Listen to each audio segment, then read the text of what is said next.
நம்முடைய சென்னையினுடைய முன்னாள் மேயர் சைதை துரைசாமி ஐயாவுடைய மகன் வெற்றி துரைசாமி அவர்கள் துரதிருஷ்டவசமாக நம்முடைய சட்லஜ் நதியில் ஒரு 7 நாளைக்கு முன்னாடி காரில் போகும்போது ஆக்சிடென்ட் ஆகி உள்ளே விழுந்து பாவம் இறந்துட்டாங்க. அந்த நிகழ்வுக்கும் சென்று அஞ்சலி செலுத்த வேண்டிய கடமை எங்களுக்கு.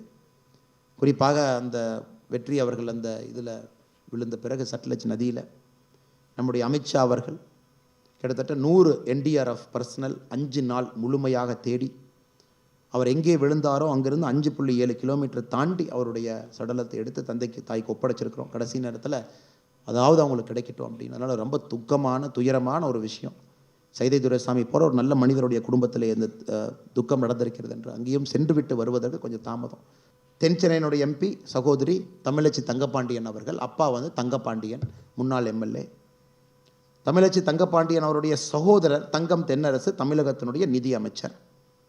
நீங்கள் என்ன திருச்சுழி பக்கமெல்லாம் போலிங்க ஐயா, நீங்கள் ராமநாதபுரம் மாவட்டத்தில் திருச்சுழிக்கு போய் பாருங்கள். இவங்களுக்கு இன்னொரு தொகுதி இருக்குது, 2 தொகுதி இருக்குது. அக்கா தம்பி கொண்டு, அக்கா தென் சென்னை, தம்பி வந்து திருச்சுழி ராமநாதபுரத்தில். நீங்கள் போய் பாருங்கள், உகாண்டா டார்ஃபூர் பார்க்குற மாதிரி இருக்கும் உங்களுக்கு.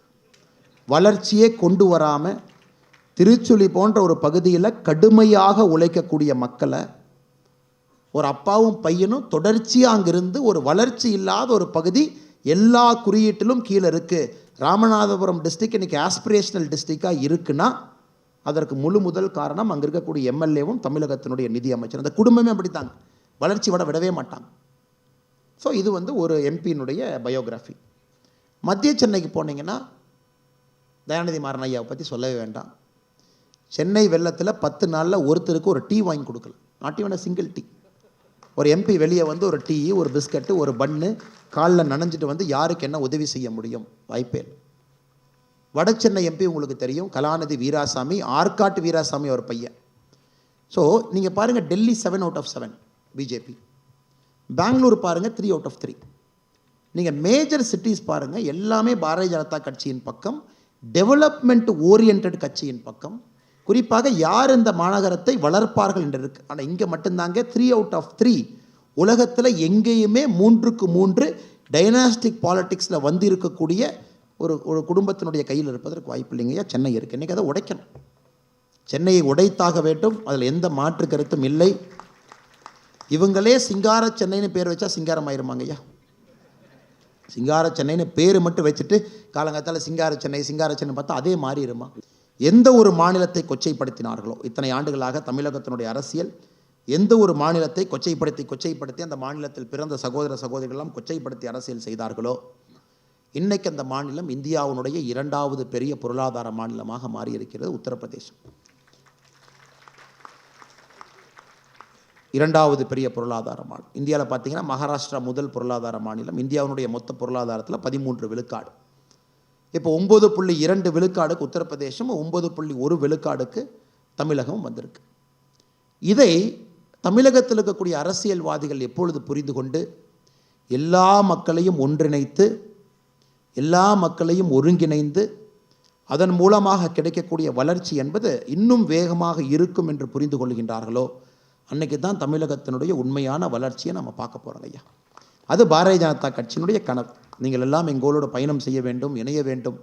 பாரத பிரதமர் நரேந்திர மோடி அவருடைய கனவை வலுப்படுத்த வேண்டும். ஐயா, இன்றைக்கி ஒரு கல்லூரியில் மத்தியானம் பேசிகிட்டு இருக்கும் பொழுது ஒரு கேள்வி நான் கேட்டேன். 1800 கோடி ரூபாய் மதிப்பில் ராமர் கோவில் கட்டுகின்றோம், இதை ஆதரிப்பீங்களா எதிர்ப்பீங்களா அப்படி? அங்கே இருக்கக்கூடிய ஸ்டூடெண்ட்ஸ்லாம் ஆமாம் சார், இது வந்து ஒரு ஃபேத், ஹிந்து மக்கள் குறிப்பாக அவர்கள் குழந்தை ராமருக்கு ஒரு பெரிய ஆலயம் கட்ட வேண்டும் என்று நினைக்கின்றார்கள். என்ன தவறு? நிச்சயமாக 1800 கோடி ரூபாய் மக்களுடைய பணத்தில் தானே கட்டுறோம், அரசாங்க பணத்தில் கட்டுறோம். இது நல்ல ஒரு முயற்சி, நான் வரவேற்கிறேன். நான் சொன்னேன், இல்லைங்க அந்த பதில் எதிர்பார்க்கலாம், நான் இன்னும் வேறு மாதிரியான பதில் எதிர்பார்க்குறேன்னு சொல்லி அந்த குழந்தைங்களை கொஞ்சம் தூண்டி விட்டேன். எல்லாம் டாக்டர்ஸ், இன்றைக்கி மத்தியானம் ஆடியன்ஸுங்க இன்னும் கொஞ்சம் யோசிங்க, இன்னும் வேறு மாதிரி நான் பதில் எதிர்பார்க்குறேன். அந்த கான்வர்சேஷன் எப்படி போச்சுனாங்க ஐயா, இன்றைக்கி திருப்பதி, ஒரு ஆண்டுக்கு திருப்பதி 2.5 கோடி பக்தர்கள் ஒரு ஆண்டுக்கு வர்றாங்க ஐயா. 2.5 crore. மொத்தமாக ஏழுமலையானுக்கு உண்டியல் மூலமாக 2.5 கோடி பக்தர்கள் கொடுக்கக்கூடிய மொத்த வசூல் பணம் பார்த்தீங்கன்னா 1200 கோடி ரூபாய் சராசரியாக. 1200 crore, 2.5 crore people they visit Tirupati. இது வந்து உலகத்தில் ஹையஸ்ட் ஃபுட்ஃபால். இரண்டாவதுங்க ஐயா, சவுதி அரேபியாவில் மெக்கா. மெக்காவுக்கு ஆண்டுக்கு 2 கோடி பேர் போகிறாங்க. அவங்களுக்கு கிடைக்கக்கூடிய கான்ட்ரிபியூஷன் $12 பில்லியன், $12 பில்லியன் மெக்காவில் 2 கோடி பேர் கொடுக்குறாங்க. மூணாவதுங்க ஐயா வேட்டிக்கன். கிறிஸ்தவர்கள் போகிறாங்க, சகோதர சகோதரிகள் 80 லட்சம் பேர் போனாங்க போன ஆண்டு. $315 மில்லியன், $315 மில்லியன், 80 லட்சம் பேர். இன்னைக்கு ஸ்டேட் பேங்க் ஆஃப் இந்தியாவுடைய ஆய்வறிக்கை சொல்லுதுங்க ஐயா, 2025 அயோத்தியா முழுமையாக எல்லாம் செட் ஆகி ரெடியாகி, நான் 2024 ஜனவரியில் டெம்பிள் கோயில் திறக்கப்பட்டிருக்கிறது. 2025 முழுமையாக அயோத்தியாவில் ஜனவரி 1லேருந்து டிசம்பர் 31 கணக்கெடுத்தா 5 கோடி பேர் அயோத்தியாவுக்கு போவாங்கன்னு ஸ்டேட் பேங்க் ஆஃப் இந்தியா சொல்லுதுங்க ஐயா. அதாவது 2.5 கோடியை தாண்டி 2 கோடியை தாண்டி 80 லட்சத்தை தாண்டி 5 கோடி பேர் அயோத்தியாவுக்கு போவாங்க. அதே ஸ்டேட் பேங்க் ஆஃப் இந்தியாவில் அந்த ஆய்வறிக்கை இன்னும் ஒரு படி முன்னாடி போகிறாங்க. 5 கோடி பேர் போகிறாங்கன்னா உத்தரப்பிரதேச அரசுக்கு இதன் மூலமாக வரக்கூடிய வருமானம் எவ்வளவு?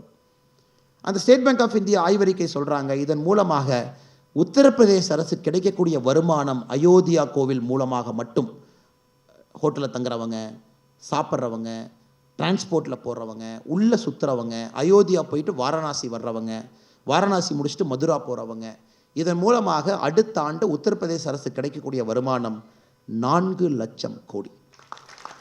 உங்களுக்கு இது ஒரு பெர்ஸ்பெக்டிவில் வைக்கணும் அப்படின்னாங்க ஐயா, தமிழ்நாடு அரசினுடைய பட்ஜெட் 3 லட்சம் கோடி. அயோத்தியாவுக்கு அடுத்த ஆண்டு செல்லக்கூடிய 5 கோடி சகோதர சகோதரிகள் மூலமாக உத்தரப்பிரதேச அரசுக்கு மொத்தமாக உத்தரப்பிரதேசக்குள்ளே வரக்கூடிய வருமானம் 4 லட்சம் கோடி. இப்போ உத்தரப்பிரதேச அரசுக்கு வரி மூலமாக எவ்வளோ வரும்? 4 லட்சம் கோடி எல்லா மக்களுக்கும், ஆட்டோ ரிக்ஷா டிரைவர் என்ன, ஹோட்டல் வச்சுருக்கிறவங்க, சாப்பிட்றவங்க எல்லாம் சேர்ந்து.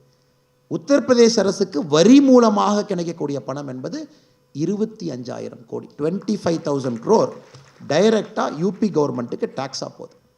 ஐயா இதுதான் முக்கியம். இன்றைக்கி இந்தியா எப்படி மாற ஆரம்பிச்சாங்க ஐயா, மக்கள் ஒரு இடத்துலேருந்து இன்னொரு இடத்திற்கு செல்ல செல்ல, இப்போ அயோத்தியா என்பது இந்தியாவில் இருக்கக்கூடிய எல்லா சகோதர சகோதரிகளையும் ஒரு மேக்னெட் மாதிரி அங்கே இருக்குதுங்க ஐயா. அதே மாதிரி காசி விஸ்வநாத் காரிடார், அங்கே இருக்கக்கூடிய காசி விஸ்வநாத் காரிடார் இந்தியாவில் இருக்கக்கூடிய எல்லா மக்களையும் ஒரு மேக்னெட் மாதிரி அங்கே இருக்குதுங்க. எல்லா மக்களும் அங்கே போகிறாங்க. ஸோ பொருளாதாரம் உயருது. இதை சிம்பிளாக உங்களுக்கு வேறு மாதிரி சொல்லணும் அப்படின்னாங்க ஐயா, போன ஆண்டு இந்தியர்கள் வெளிநாட்டில் போய் செலவு செஞ்சது, வெளிநாட்டுக்கு போய் நம்ம செலவு செஞ்சது $42 பில்லியன்.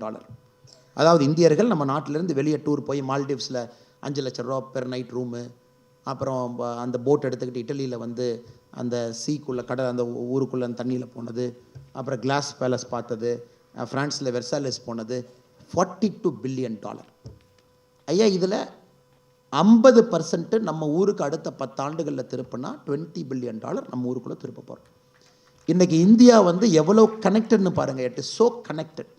ஒரு அயோத்தியா கோவில் எந்த அளவுக்கு இந்தியாவினுடைய பொருளாதாரத்தை வலிமைப்படுத்த போகிறது என்பதற்கு நாம் சொல்லியிருக்கக்கூடிய அந்த டேட்டா பாயிண்ட் ஒரு உதாரணம் ஐயா. இதெல்லாம் வர வர இந்தியா இன்னும் இணைய போகிறதோ தவிர சில அரசியல்வாதிகளால் இந்தியாவை பிரிக்க முடியாது. இப்போ 2வது பாயிண்ட்டுங்க ஐயா, மிகப்பெரிய ஒரு இலக்கு நம்முடைய பாரத பிரதமர் அவர்கள் புதிய கல்விக் கொள்கை, தேசிய கல்விக் கொள்கை, நியூ எஜுகேஷன் பாலிசி. இன்றைக்கி 3 மொழிகள் படிக்க வேண்டும் அப்படிங்கிறாங்க, மினிமம் குறைந்தபட்சம். அதில் ஒரு மொழி நம்முடைய தாய்மொழி தமிழ் மொழி படிங்க, 2வது கட்டாயமாக ஆங்கிலம் படிங்க, 3வது மொழி உங்களுக்கு பிடித்த மொழியை படிங்க அப்படிங்கிறாங்க. ஐயா இது ரொம்ப முக்கியம். ஒரே பாரதம் உன்னத பாரதத்திற்கான அடிப்படை என்பது நாம் இன்னொரு மொழியை அட்லீஸ்ட் தெரிஞ்சுக்கணும், ஒரு கம்ஃபர்டபுளாக பாசிங் நாலேஜ் இருக்கணும் அப்படின்னு நம்ம பிரதமர் நினைக்கிறாங்க. அதுவும் எப்படி கொடுத்துருக்காரு பாருங்க ஐயா, எந்த பகுதியில் எந்த 3வது மொழி படிக்க வேண்டும் என்பதை நீங்கள் முடிவு செய்யுங்கிறாங்க. அரசாங்கம் முடிவு செய்வது இல்லைங்க, நீங்கள். அதை கிளஸ்டர் என்று சொல்லுகின்றார். உங்கள் பகுதியில் இருக்கக்கூடிய ஸ்கூல், சென்னைக்குள்ள ஒரு கிளஸ்டர் ஆஃப் ஸ்கூல் இருக்குது, அந்த பேரண்ட் டீச்சர் அசோசியேஷன் மீட்டிங்கில் நீங்கள்லாம் சேர்ந்து ஆசிரியர்களோட பேசி, அந்த பகுதியில் மலையாளி அதிகமாக இருக்கிறாங்களா, மலையாளம் 3rd லாங்குவேஜ், அந்த பகுதியில் கன்னடிகா அதிகமாக இருக்காங்களா, கன்னடா 3rd லாங்குவேஜ், அந்த பகுதியில் ராஜஸ்தானி அதிகமாக இருக்கிறாங்களா, 3rd லாங்குவேஜ், மராட்டி அதிகமாக இருக்காங்களா, 3rd லாங்குவேஜ். அதாவது உங்களுக்கே அந்த ஆப்ஷன், அந்தந்த கிளஸ்டரை நீங்கள் முடிவு பண்ணி அந்த 3வது மொழியை உங்களுடைய குழந்தைகளுக்கு சொல்லிக் கொடுங்க அப்படிங்கிறது எவ்வளோ அற்புதம் பாருங்கள். இன்றைக்கி இந்த புதிய கல்விக் கொள்கை எல்லா மாநிலத்திலும் கூட கொஞ்சம் கொஞ்சமாக ஏற்றுக்க ஆரம்பித்து, சில மாநிலங்கள் முழுமையாக அதை ஏற்றுக்கொண்டு இன்றைக்கி நம்முடைய குழந்தைகள் புதிய கல்விக் கொள்கையில் not only is there a change in the quality of education, but also there is a change in the language that one has to learn. But நம்முடைய தமிழ்நாட்டில் பார்த்திங்கன்னா இன்னுமே இவர்களும் படிக்க மாட்டார்கள், அடுத்தவர்களை படிக்கவும் விட மாட்டார்கள் என்பதற்கேற்ப இன்னும் தமிழ்நாட்டினுடைய அரசியல்வாதிகள் இந்தியா எந்த அளவுக்கு மாறி இருக்கிறது என்பதை முழுமையாக உணராமல் சுற்றி கொண்டிருக்கின்றார். அவர்களுக்கெல்லாம் 2024 பாராளுமன்ற தேர்தலில் நீங்கள் நிச்சயமாக உங்களுடைய வாக்கின் மூலமாக பதில் சொல்வீர்கள் என்கின்ற முழு நம்பிக்கை எங்களுக்கு இருக்குது. தமிழகத்திலும் கூட தேசியம் பெரிய அளவில் வளர வேண்டும் என்று நாங்கள் நினைக்கின்றோம். நிச்சயமாக நீங்கள் அதை நடத்தி காட்ட வேண்டும். அதுவும் குறிப்பாக சென்னை போன்ற பெரும் நகரத்தில் இங்கே நீங்கள் முடிவு செய்கிறீங்க வெற்றி வாய்ப்பு எப்படி இருக்கும், யார் உங்களுக்கு எம்பியாக வர வேண்டும் என்பதை நீங்கள் முடிவு பண்ணுறீங்க. அது இந்த முறை சென்னையினுடைய 3 பகுதி, வட சென்னை, மத்திய சென்னை, தென் சென்னை 3 பகுதியிலும் கூட வேறு வேறு மொழி பேசக்கூடிய நம்முடைய சகோதர சகோதரிகள் நீங்கள் முடிவு செய்து நம்முடைய பாரத பிரதமர் நரேந்திர மோடி அவருடைய கரத்தை வலுப்படுத்த வேண்டும் என்று அன்போடு நான் உங்களிடம் ஒரு கோரிக்கை வைக்கிறேன். பல நூற்றாண்டுகளுக்கு முன்பு பெர்சியாவில் குறிப்பாக இந்த ஜொரஸ்டரியனிசம், யாரெல்லாம் ஜொரஸ்டரியனிசம் அங்கே பெர்சியாவில் இருந்தாங்களோ, ஜொரஸ்டரியனிசம் அப்படிங்கிற ஒரு மதத்தை பின்பற்றினார்களோ, அவர்களுக்கு அந்த படையெடுப்பில் பொழுது பிரச்சனை வந்த பொழுது அவர்கள் எல்லாம் நம்முடைய இந்திய நாட்டிற்கு வந்தாங்க அங்கிருந்து தப்பிப்பதற்காக. அப்போ மகாராஷ்டிரா மண்ணிலே அவர்கள் எல்லாம் குடியேறிய பொழுது அங்கே இருக்கக்கூடிய மைந்தர்கள் சொன்னார்கள், இவர்கள் வெளிநாட்டை சார்ந்தவங்க, நம்ம ஊருக்கு வந்திருக்கிறாங்க, நம்ம ஊரில் நம்ம உங்களை விடக்கூடாது, இவர்களெல்லாம் வேறு பாஷை பேசுகிறவங்க, வேறு கலாச்சாரத்தை சார்ந்தவர்கள், நம்முடைய மாநிலத்திலே இவர்களுக்கு வேலை இல்லை என்று சொல்லும் பொழுது அங்கிருந்த மகாராஜா சொன்னாங்க, ஒரு சொம்பில் முழுமையாக பால் எடுத்துகிட்டு வாங்க அப்படின்னாங்க. இன்னொருத்தர் சொன்னார், நிறைய சர்க்கரை எடுத்துகிட்டு வாங்க அப்படின்னாங்க. ஸோ ராஜா முன்னிலையிலே ஒரு சொம்பு முழுவதும் பால், இன்னொரு கையிலே சர்க்கரை. ராஜா அவங்க சொன்னாங்க, இந்த சர்க்கரை இந்த பாலில் கொட்டுங்க அப்படின்னு. சர்க்கரையை பாலில் கொட்டுறாங்க. உடனே ராஜா அவங்க கேட்குறாங்க, இந்த பால் தழும்பி வெளியே வருதா அப்படின்னு. அவையில் இருந்தவங்கெல்லாம் சொன்னாங்க, இல்லைங்க ஐயா, சர்க்கரை எல்லாம் பாலுக்குள்ளே தான் போகுது, வெளியே வரலைன்னு. ராஜா சொல்கிறாங்க, முழுசாக கொட்டுங்க அப்படின்னு. முழுசாக அந்த சர்க்கரையை கொட்டிய பிறகு கூட அந்த பால் ததும்பவில்லை. அப்போ ராஜா சொல்கிறாங்க, நம்முடைய நாட்டினுடைய கலாச்சாரம் என்னவென்றால், இந்த நாட்டிலே யார் எங்கே சென்றாலும் கூட அவர்கள் சர்க்கரை போன்றவர்கள், அந்த ஊரில் இருக்கக்கூடிய மக்கள் பாலை போன்றவர்கள். பாலும் சர்க்கரையும் கலக்கும் பொழுது எப்பொழுதும் இனிமையாக இருக்குமோ தவிர அது கசப்பாக எப்பொழுதும் இருக்காது என்று ஒரு நீண்ட நெடிய பயணம் நம்ம இந்தியாவில் இருக்குதுங்க ஐயா. இந்த நாட்டில் குறிப்பாக இண்டஸ் நதிக்கு இந்த பக்கம் நாம் சமீபத்தில் பாரத நாடு என்று எதை சொல்லுகின்றோமோ, இந்த நாடு, இந்த மண் நிறைய முக்கியமான மதங்கள் உருவாகிய ஒரு மண். இந்து மதத்தை மதம் என்று சொல்கின்றோம், அது ஒரு வாழ்வியல் நெறி. அது புத்த மதமாக இருக்கட்டும், ஜெயின மதமாக இருக்கட்டும், நிறைய மதங்கள், இந்த சீக்கிய மதமாக இருக்கட்டும், அதெல்லாம் இந்த மண்ணில், உலகத்தில் எந்த நாடுக்கும் கூட இவ்வளவு பெரிய பெருமை இல்லை. இத்தனை மதங்கள் ஒரு மண்ணிலே உருவாகிய பெருமை எந்த ஒரு மண்ணுக்கும் இல்லைங்க ஐயா. That is why India is the mother of all religions என்று சொல்லுகின்றோம். எல்லா மதமும் உருவான ஒரு மண் இந்த பாரத மண். அதிலும் நம்முடைய தமிழகத்தில் நம்முடைய சகோதர சகோதரிகள்லாம் வேறு வேறு காலத்தில் இங்கே வந்திருக்கின்றீர்கள். இங்கே எல்லா அசோசியேஷன் இருக்கிறாங்க. குறிப்பாக ராஜஸ்தானி சங் இங்கே இருக்கிறாங்க, ஜெயின் அசோசியேஷன் இங்கே இருக்கிறாங்க ஐயா, மராட்டி அசோசியேஷன் இங்கே இருக்கிறாங்க, கர்நாடகா அசோசியேஷன் இங்கே இருக்கிறாங்க ஐயா, மலையாளி அசோசியேஷன் இங்கே இருக்கிறாங்க, தெலுங்கு அசோசியேஷன் பெரிய அளவில் இங்கே இருக்கிறாங்க, மாதவா அசோசியேஷன் இங்கே இருக்கிறாங்க, மராட்டி அசோசியேஷன் இருக்கிறாங்க. வேறு வேறு நம்முடைய பகுதியிலிருந்து உத்தரப்பிரதேஷ், பீகார், ஜார்க்கண்ட், ஒரிசா, ராஜஸ்தான், வேறு வேறு பகுதியிலிருந்து வந்திருக்கக்கூடிய எல்லா அசோசியேஷன் சார்பாக சகோதர சகோதரிகள் இங்கே வந்திருக்கிறீங்க. சிம்பிளாக சொல்லணும்னா முழுமையாக நம்முடைய பாரதம் இங்கே இருக்குதுங்க. இந்த ஹாலுக்குள்ளே முழுமையாக நம்முடைய பாரதம், நம்முடைய இந்திய நாடு முழுமையாக இந்த அரங்கில் நாம் அமர்ந்திருக்கின்றோம். இன்றைக்கி ஒரு பெரிய வாய்ப்பு நம்முடைய பாரதிய ஜனதா கட்சி நமக்கு ஏற்பாடு செய்து கொடுத்துருக்கின்றார்கள். ஒரே அரங்கில் நம் அனைவரும் இந்தியர்களாக, தமிழர்களாக இந்த அரங்கில் நாம் நிறைந்து சந்தோஷமாக நம்முடைய கருத்துக்களை பரிமாறிக்கொண்டு பேசி கொண்டிருக்கின்றோம். உங்களிடம் முக்கியமாக ஒரு 4-5 கருத்துக்களை வைக்க வேண்டும் என்பதற்காகத்தான் இந்த நிகழ்ச்சி ஏற்பாடு செய்யப்பட்டிருக்கிறது. அதிலும் குறிப்பாக நம்முடைய தமிழகத்தினுடைய வளர்ச்சிக்காக, பொருளாதார வளர்ச்சிக்காக பாடுபடக்கூடிய சகோதர சகோதரிகள் இங்கே இருக்கிறீங்க. 200-300 ஆண்டுகளுக்கு முன்பு குடிபெயர்ந்து வந்து இந்த மண்ணை உங்களுடைய மண்ணாக ஏற்றுக்கொண்டு இந்த மண்ணினுடைய வளர்ச்சிக்காக உழைத்து, அதே நேரத்தில் உங்களுடைய பாரம்பரியம் கலாச்சாரத்தையும் எங்கேயும் விட்டு கொடுக்காமல் மிக கடுமையாக பாடுபட்டு தமிழகத்தினுடைய வளர்ச்சிக்கு காரணமாக இருக்கக்கூடிய எல்லா சகோதர சகோதரிகளும் இந்த அரங்கில் இருக்கிறீங்க. முதல்ல உங்களுக்கு நன்றி பாராட்டி உங்களை வாழ்த்தி நம்முடைய தாய் திரு தமிழகத்திற்கு உங்களுடைய சேவையும் பங்கும் அளப்பரியது என்பதை இந்த மேடையிலே சொல்ல வேண்டும். அதனுடைய கடமையாக நான் கருதுகின்றேன் சகோதர சகோதரிகள். அதே போல் ஒரு சாப்பாடு சாப்பிடும் பொழுது பச்சடியிலிருந்து, சாம்பார்லேருந்து, குழம்புலேருந்து, பொரியல்லிருந்து பல வகையான வண்ணங்கள் அந்த உணவில் இருக்கும் பொழுது மட்டும்தான் அந்த உணவுக்கு அறுசுவை என்று சொல்லுகின்றோம். அப்போ தான் அது உணவு என்று சொல்லாமல் அறுசுவை என்று சொல்லுகின்றோம். இன்றைக்கி அறுசுவையாக தமிழகம் இருக்குது. பல மொழிகள் பேசக்கூடிய மக்கள் இங்கே இருக்கிறாங்க. பல விதமான கலாச்சாரங்கள் இருக்கக்கூடிய மக்கள் இருக்கிறாங்க.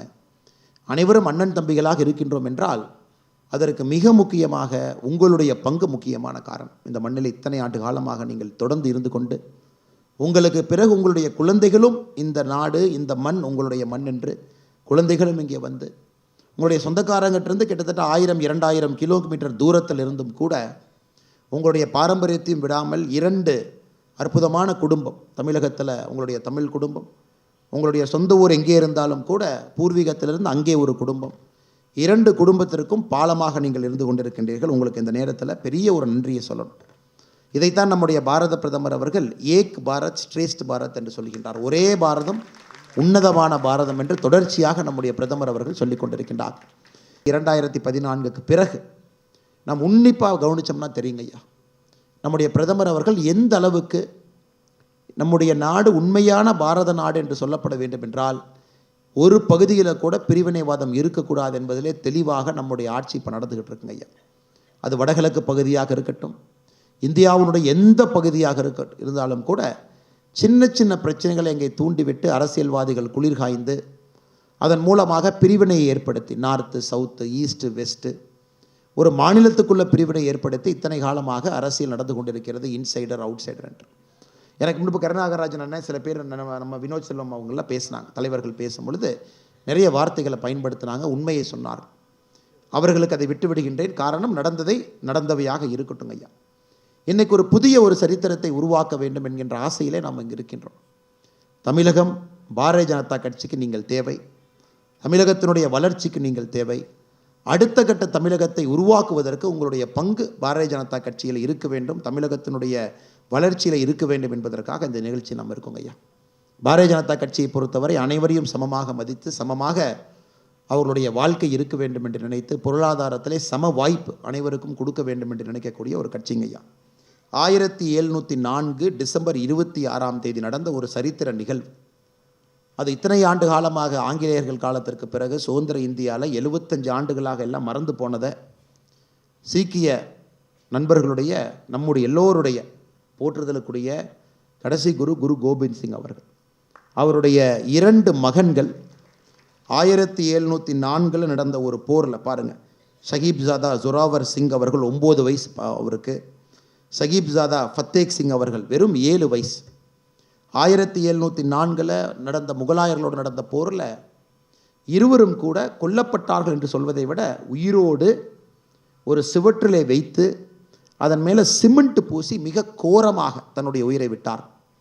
அப்பொழுதும் கூட எந்த காரணத்திற்கும் நாங்கள் மதம் மாற்ற மாட்டோம் என்று அவருடைய மகன்கள் மிக உறக்கமாக சொன்னார்.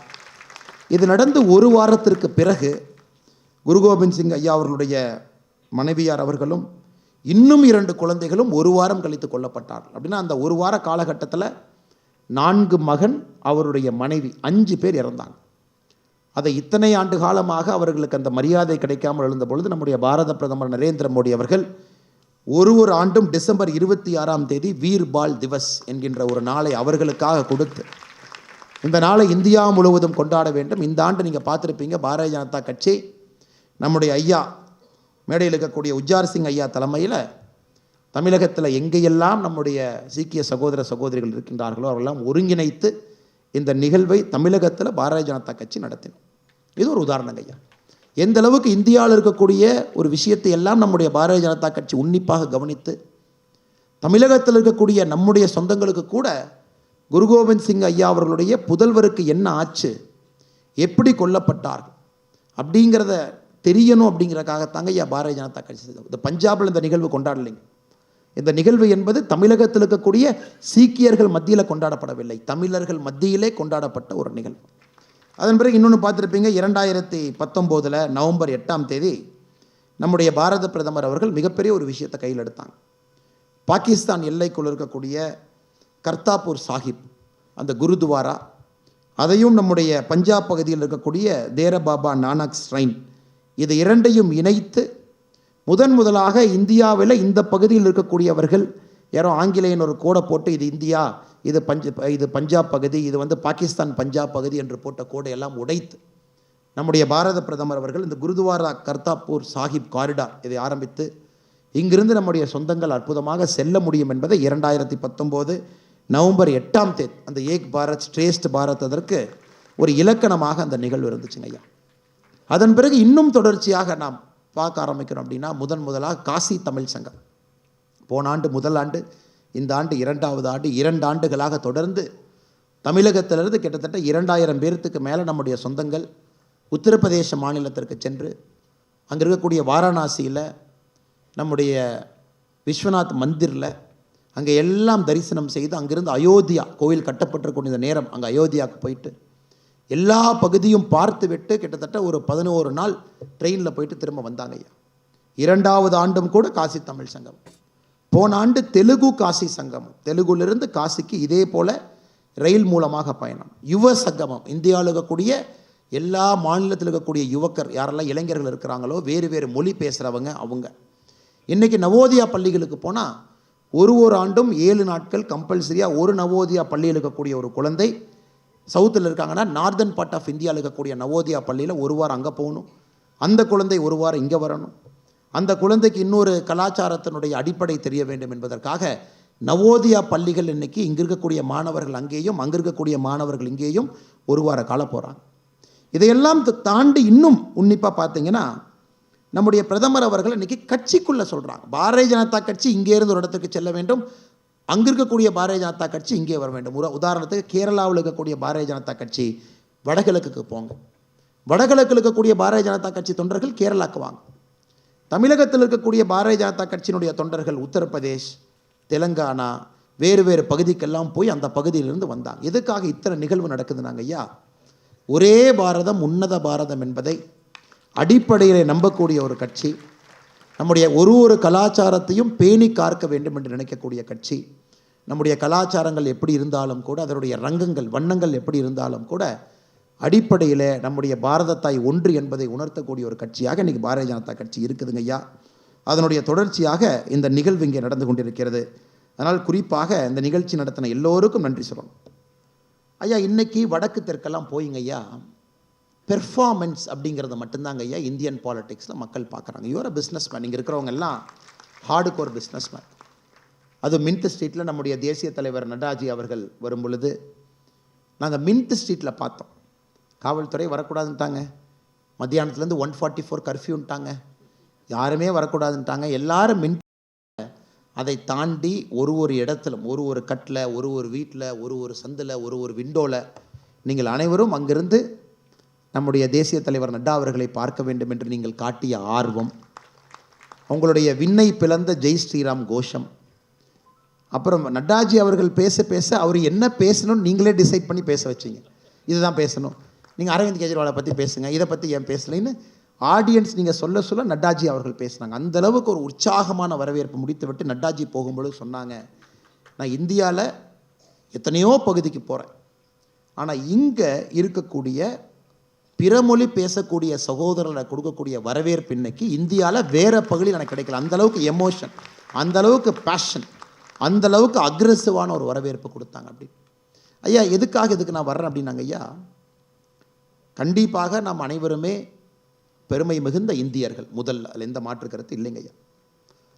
இந்தியா வந்து நம்ம வி ஆர் இந்தியன்ஸ் ஃபஸ்ட், அதில் எந்த மாற்று கருத்தும் இல்லை. நாடு நல்லா இருக்கணும், ஸ்ட்ராங்காக இருக்கணும், பலமாக இருக்கணும். அதன் பிறகு தமிழ்நாட்டினுடைய கலாச்சாரத்தினுடைய பெருமை மிகுந்த அடையாளமாக நான் இருக்க வேண்டும் என்று நினைக்கின்றேன். அதே போல் வினோத் செல்வம், அதே போல் கருநாகராஜன், அதே போல் சுமதி வெங்கடேஷ், அதே போல் இங்கே வந்து ஒரு ஜெயினுடைய பெருமை மிகுந்த அடையாளமாக நான் இருக்கணும், மராட்டினுடைய அடையாளமாக நான் இருக்கணும். ஐயா இது எதுவுமே கான்ஃப்ளிக்டிங் கிடையாது. இது ஒரு தேசிய பறவையாக இருக்கக்கூடிய மயிலினுடைய தோகையில் பார்த்தீங்கன்னா அங்கே இருக்கக்கூடிய கலர் வேறு இருந்தால் கூட கான்ஃப்ளிக்டாக இருக்காதுங்க ஐயா. மொத்தமாக அந்த கலர் வந்து ரொம்ப மொசாயிக்காக ரொம்ப சூப்பராக இருக்கும். இதை தமிழகத்தில் இருக்கக்கூடிய சில அரசியல்வாதிகள் புரிந்து கொள்ள மறுக்கின்றார்கள். அதாவது ஒரே இடத்துல ஒரு ரங்கோலம் மாதிரி எல்லோரும் அற்புதமாக இருக்கலாம், நம்முடைய கலாச்சாரத்தை முதன்மைப்படுத்தி நாம் வாழலாம்.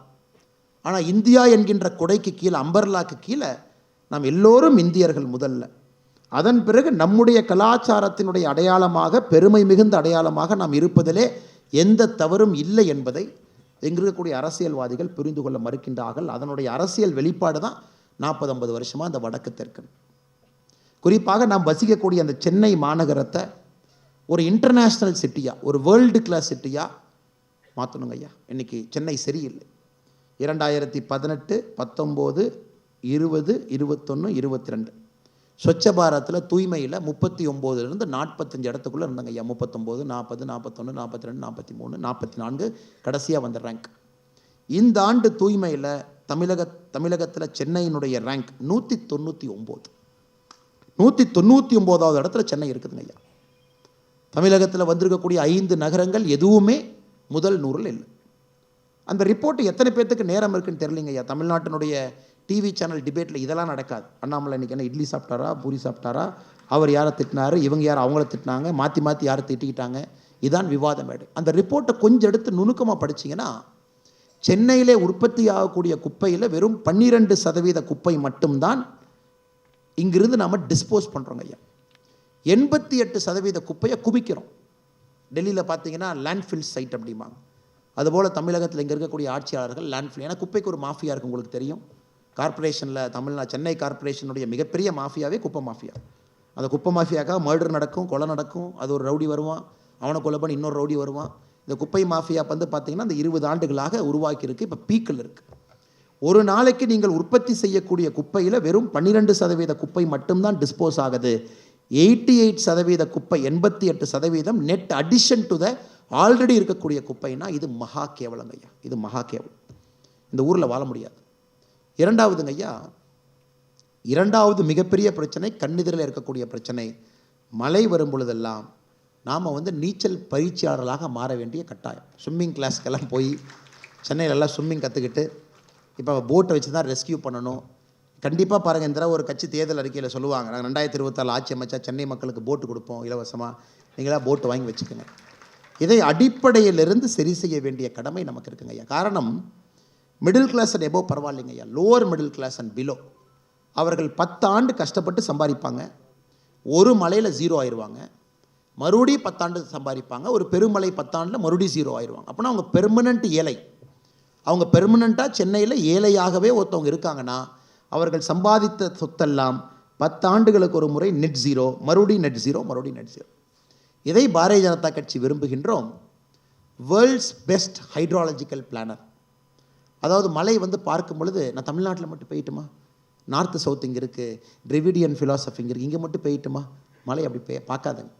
ஸோ மலை இடத்தை பார்த்து பெய்யாத பொழுது நாமும் இடத்தை பார்க்காமல் வேர்ல்டில் இருக்கக்கூடிய பெஸ்ட் ஹைட்ராலஜிக்கல் பிளானர்ஸ் இங்கே கொண்டு வரணும். என்ன பிரச்சனை, அடிப்படையில் இது எப்படி சரி செய்வது, அதற்கான முயற்சியை பாரதிய ஜனதா கட்சி எடுக்குங்க. இன்றைக்கி ஒரு நகரமே வேர்ல்டு கிளாஸை நோக்கி போகுது.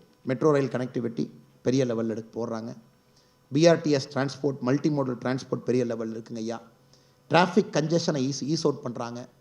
குறிப்பாக ஹைட்ரஜன் பவர்டு பஸ்ஸிலிருந்து, எலக்ட்ரிக் ஃப்ளீட் ஆஃப் பஸ்ஸஸ்லேருந்து ஒரு மாநகராட்சியும் அடுத்த கட்டத்திற்கு சிந்திக்கும் பொழுது இங்கே இருக்கக்கூடிய சிந்தனை உங்களுக்கு தெரியும். மாநகராட்சியில் என்ன நடக்குது, மேயர் அவங்க சிந்தனை எப்படின்னு தெரியும், இங்கே இருக்கக்கூடிய அரசியல் கட்சிகள் சிந்தனை தெரியும்.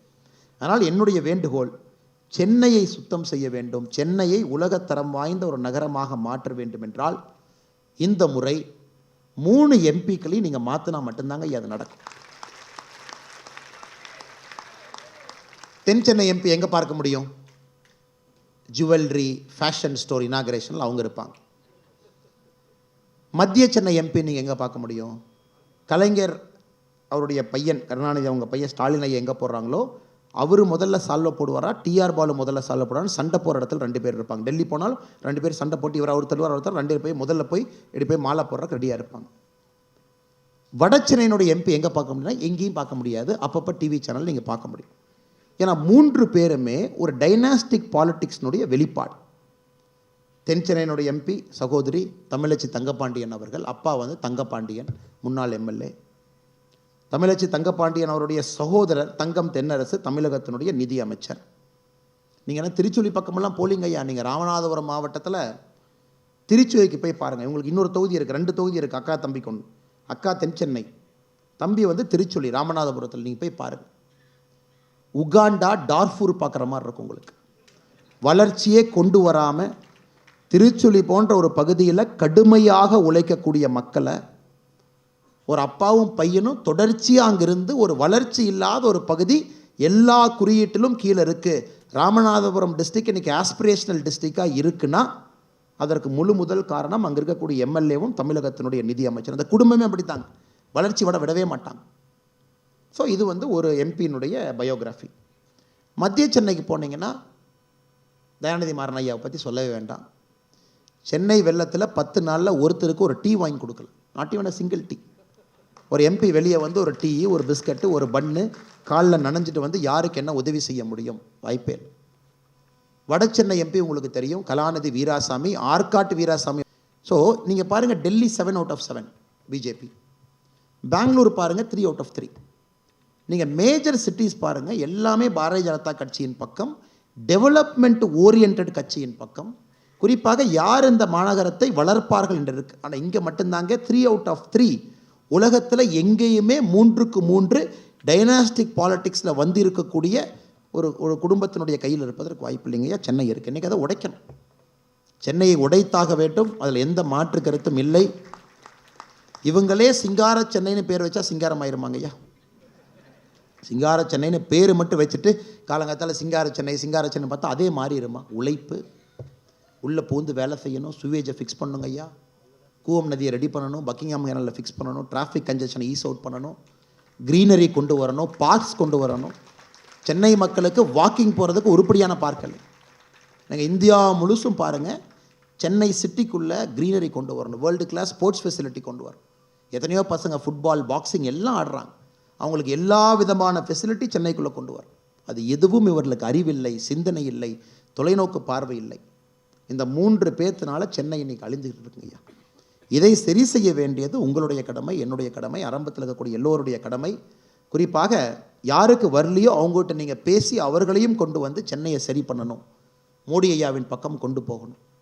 மோடி ஐயாவுடைய நேரடி பார்வை சென்னையின் மீது இருக்கணும். அதனால தான் பார்த்தீங்கன்னா இந்த பேசின் ரிசர்வாயர் ப்ராஜெக்ட் மேனேஜ்மெண்ட், சென்னையில் வெள்ளம் வந்தோடனே மோடி ஐயா பார்த்தீங்கன்னா மிச்சவங்க என்ன சொல்லுவாங்கன்னா, அதாவது ஒரு மனிதனுக்கு மீனை இலவசமாக கொடு. இது யாருங்க? DMK strategy. மீனை கொடுத்தா அவன் மீனை சாப்பிட்டு கம்மன் இருப்பான். மோடி ஐயாவுடைய ஸ்ட்ராட்டஜி என்னன்னா, எப்படி மீன் பிடிக்கிறதுன்னு சொல்லிக் கொடு. நம்ம 2 கட்சிகளுக்கு இருக்கக்கூடிய அடிப்படை வித்தியாசம். சென்னை வெள்ளம் வந்த பொழுது இந்தியாவிலே முதலாக 530 கோடி ரூபாய் சென்னை பேசின் ரிசர்வாயர் மேனேஜ்மெண்ட்டுக்கு டே 1 ஒதுக்கினார். வெள்ளம் வரவே அடுத்த வெள்ளத்தையாச்சும் தவறுங்கய்யா, அதுக்காக 530 கோடி ரூபா பேசின் மேனேஜ்மெண்ட் பண்ணுங்க அப்படி. அதன் பிறகு தான் உதவித்தொகை. அதனால் நம்முடைய சிந்தனை எல்லாம் சென்னையை அடுத்த கட்டத்துக்கு எடுத்து செல்ல வேண்டும். எங்கே இருக்கக்கூடிய சகோதர சகோதரிகள் ஒரு மயிலினுடைய இறகையை போல வண்ணமயமாக, மொசாய்க் ஆஃப் கலர்ஸ் போல அற்புதமாக இருக்க வேண்டும். எல்லோரும் சகோதர சகோதரிகளாக எல்லா கலாச்சாரத்தையும் பேணி காக்கக்கூடிய ஒரு தமிழகத்தை நாம் உருவாக்க வேண்டும். அவருடைய கலாச்சாரத்தை முதன்மைப்படுத்துவதால் தமிழன்னை எப்பொழுதும் கிறங்கி போக மாட்டாள் என்கின்ற உண்மையை எல்லோரும் ஏற்றுக்கொள்ள வேண்டும். ஒரு அற்புதமான இந்தியாவை படைக்க வேண்டும் என்றால் எல்லா கலாச்சாரத்திற்கும் மதிப்பும் மரியாதையும் எடுக்க வேண்டும் என்கின்ற உண்மையை கொண்டு போகணும். புதிய கல்விக் கொள்கையை முழுமையாக கொண்டு வரணும். நீங்கள் வீட்டில் பேசக்கூடிய மொழி உங்கள் பகுதியில் உங்களுடைய குழந்தைகளுக்கு 3வது மொழியாக அது சொல்லித்தரப்பட வேண்டும். ஏன்னா எல்லா மொழி கிட்டத்தட்ட 9 மொழி பேசக்கூடிய சகோதர சகோதரிகள் இங்கே இருக்கிறீங்க. அதனால் இந்த அற்புதமான நிகழ்ச்சி மிகச்சிறப்பாக முக்கியமான தலைவர்கள் முன்னில் நடந்து கொண்டிருக்கிறது. நேரம் ஆகிவிட்டது. எங்களுக்கு காலையிலேருந்து பாருங்க ஐயா, நிறைய நிகழ்ச்சிகள். நம்முடைய சென்னையினுடைய முன்னாள் மேயர் சைதை துரைசாமி ஐயாவுடைய மகன் வெற்றி துரைசாமி அவர்கள் துரதிர்ஷ்டவசமாக நம்முடைய சட்லஜ் நதியில் ஒரு 7 நாளைக்கு முன்னாடி காரில் போகும்போது ஆக்சிடென்ட் ஆகி உள்ளே விழுந்து பாவம் இறந்துட்டாங்க. அந்த நிகழ்வுக்கும் சென்று அஞ்சலி செலுத்த வேண்டிய கடமை எங்களுக்கு. குறிப்பாக அந்த வெற்றி அவர்கள் அந்த இதில் விழுந்த பிறகு சட்லஜ் நதியில் நம்முடைய அமித்ஷா அவர்கள் கிட்டத்தட்ட 100 NDRF பர்சனல் 5 நாள் முழுமையாக தேடி அவர் எங்கே விழுந்தாரோ அங்கிருந்து 5.7 கிலோமீட்டர் தாண்டி அவருடைய சடலத்தை எடுத்து தந்தைக்கு தாய்க்கு ஒப்படைச்சிருக்கிறோம். கடைசி நேரத்தில் அதாவது அவங்களுக்கு கிடைக்கட்டும் அப்படின்னு. அதனால் ரொம்ப துக்கமான துயரமான ஒரு விஷயம். சைதை துரைசாமி போகிற ஒரு நல்ல மனிதருடைய குடும்பத்தில் இந்த துக்கம் நடந்திருக்கிறது என்று அங்கேயும் சென்று விட்டு வருவதற்கு கொஞ்சம் தாமதம். ஆனால் பொறுமையாக இங்கே இருந்து இந்த நிகழ்வில் நீங்கள் பங்கெடுத்து மேடையில் இருக்கக்கூடிய தலைவர்கள் எல்லோரும் பேசியிருக்கிறாங்க. மேடையில் எல்லா தலைவர்களும் வந்திருக்கிறாங்க. ரெட்டி ஐயா, ராமகிருஷ்ண ஐயா, ரஜீந்தர் ஐயா, நம்முடைய உஜ்ஜார் சிங் ஐயா எல்லோரும் வந்திருக்கிறாங்க. பாரதிய ஜனதா கட்சியோடு இணைந்திருக்கின்றீர்கள். இன்று நாங்கள் உங்களோடு இருக்கின்றோம், தைரியமாக இருங்க, சென்னையை மாற்றி காட்டுவோம், பாரத பிரதமருடைய கனவை தமிழகத்திற்கு கொண்டு வருவோம் என்று உறக்கமாக சொல்லியிருக்கக்கூடிய முன்னறிக்கையில் இருக்கக்கூடிய எல்லா சொந்தங்களுக்கும் நன்றி கலந்த வாழ்த்துக்களை வணக்கங்களை தெரிவித்து என்னுடைய உரையை முடித்துக் கொள்கின்றேன். நன்றி, வணக்கம். பாரத் மாதா கி ஜெய்.